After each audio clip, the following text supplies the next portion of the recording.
I'm standing in front of Heritage Manor, a retirement home in the west end of Pembroke. Shortly, we're going to be talking to Holly MacDonald, who is the general manager of this retirement home. So Holly, can you tell us what the effects of the lockdown and the pandemic has had on the residents and staff here at Heritage Manor?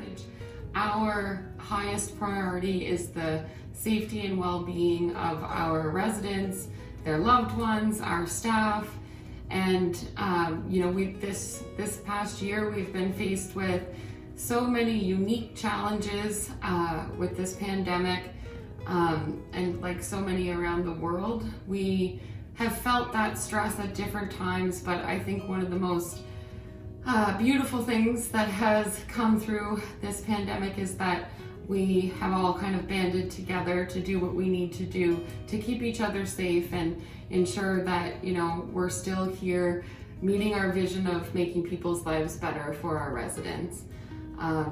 Certainly there's been so many changes, and the impact that has had, on our residents and our staff is just making sure that we are keeping up to date on all of the new public health regulations.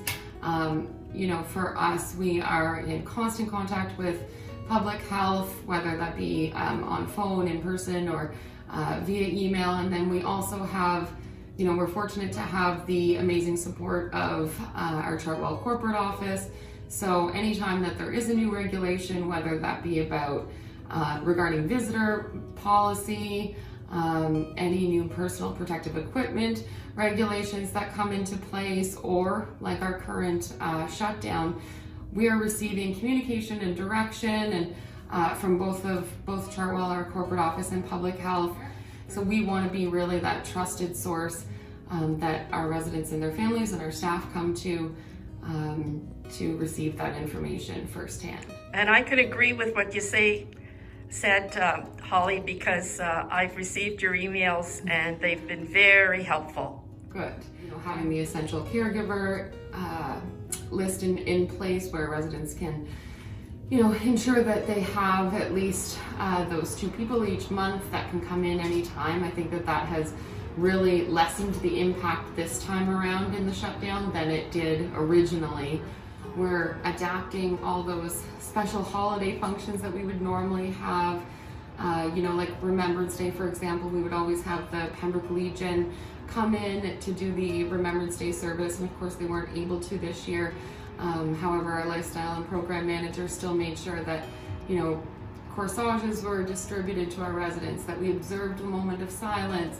We had, at that point, we were able to have entertainment, so we had wartime songs playing, and then we also were able to go outside and to view a timed military helicopter display, which was really touching to see for our residents. So that was something that we thought we wanted to do to continue to make things special. And then also, I think everyone can agree that technology has played a big part in this pandemic and being able to stay connected. So, making sure that our residents who want to have access to a tablet or Zoom, Wi-Fi, being able to stay connected with their family all over the world, especially around Christmas time, but even some have regular weekly touch points with their family members. And it's been, interesting, I think, for all of us to get used to that new technology, but we're getting there.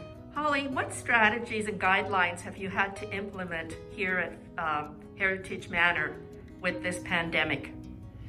So, over the course of the last year, there have been so many regulations that have come down the pipeline from the Ministry of Health, from Public Health, and some of the more significant regulations have been, the active screening that we are performing at our front entrance to make sure that, those that are coming in and out are safe, and as well, of course, our personal protective equipment. So, our surgical masks, our eye protection.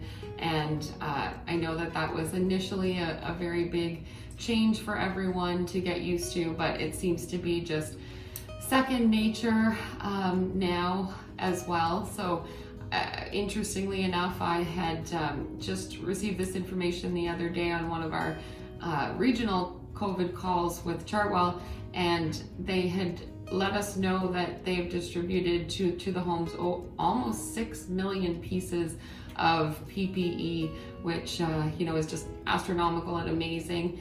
They always make sure that we are supported, and we at the home level, we have an infection prevention and control team where we're always making sure that we are following the provincial and federal regulations in terms of the personal protective equipment that we have on hand and the policies and procedures surrounding that. However, one of the allowances from public health is that our residents are still able to attend essential medical appointments. Those things need to still happen, which we've been told has been a relief for our residents and their families. Well, if you can't go outside and you can't go to your family, you can't go shopping, you go in your room, and something positive that came out of this is I'm doing puzzles now. I do a lot of walking too, so I try not to let it bother me.